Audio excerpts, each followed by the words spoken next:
And bring up the browser, you can see when held this way it has a 20 key hybrid QWERTY layout like the Shore Type 1, the BlackBerry Pearl.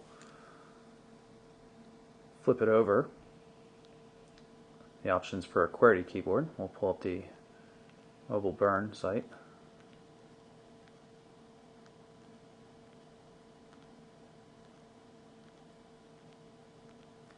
Vibration feedback whenever you press a key, which is pretty good to have. Makes it a lot easier.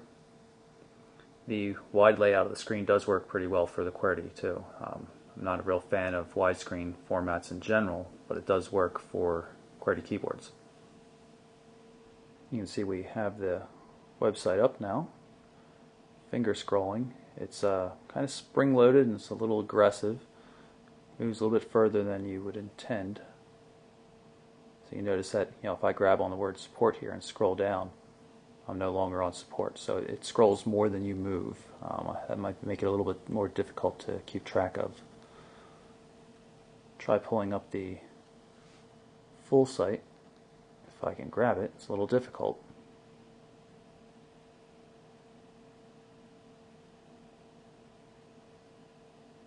Of course, you can see it works in landscape and portrait modes. Automatically switch. But the browser is none too quick, and it seems to have its share of problems.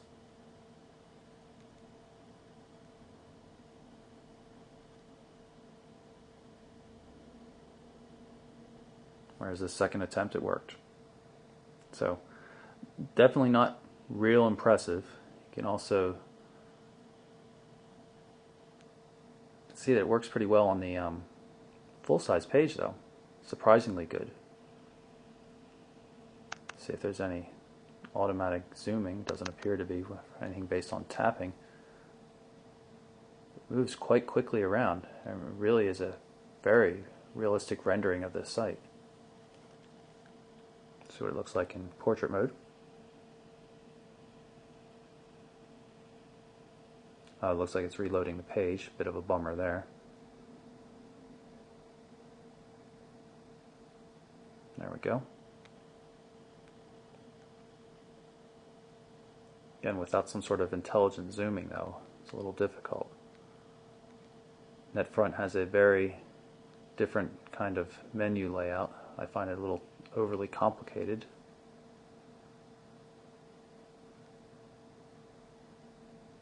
Go to half zoom.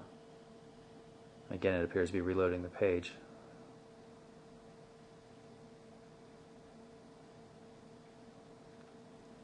And there we go. At this zoom level, it's a little bit easier to get a feel for the full layout of the page, although it's difficult to read the text.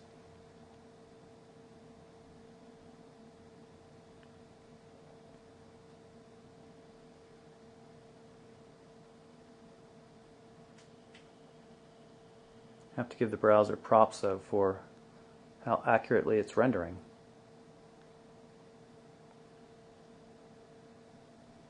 Test out the camera quickly. Hold down the shutter button to activate the camera. You can see my finger was in the way. It's kind of up in the corner. It's a little bit bad position if you ask me. Hold down the shutter button just for a little bit and it'll focus. Press it all the way. Takes the photo.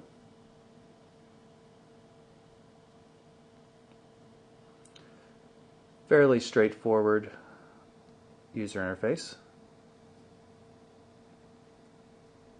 Pretty easy to change settings.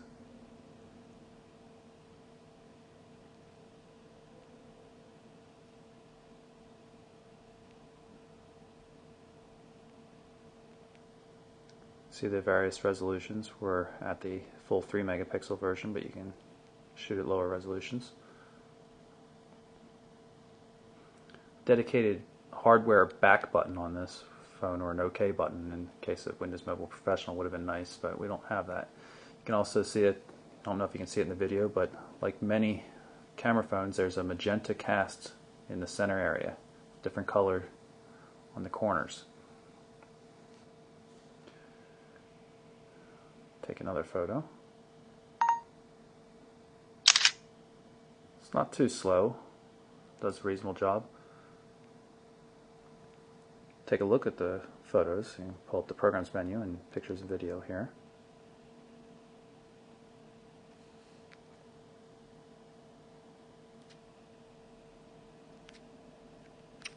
See, there doesn't appear to be any kind of swipe gestures, which is a shame.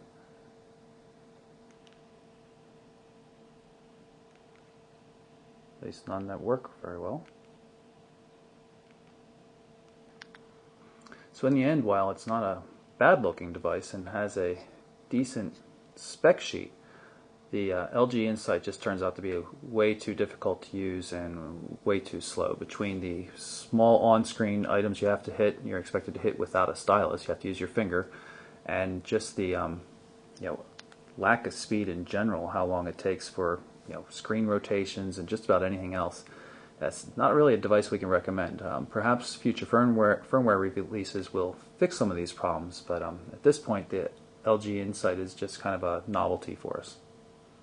If you are interested in picking one up, it's available for $199.99 from AT&T right now.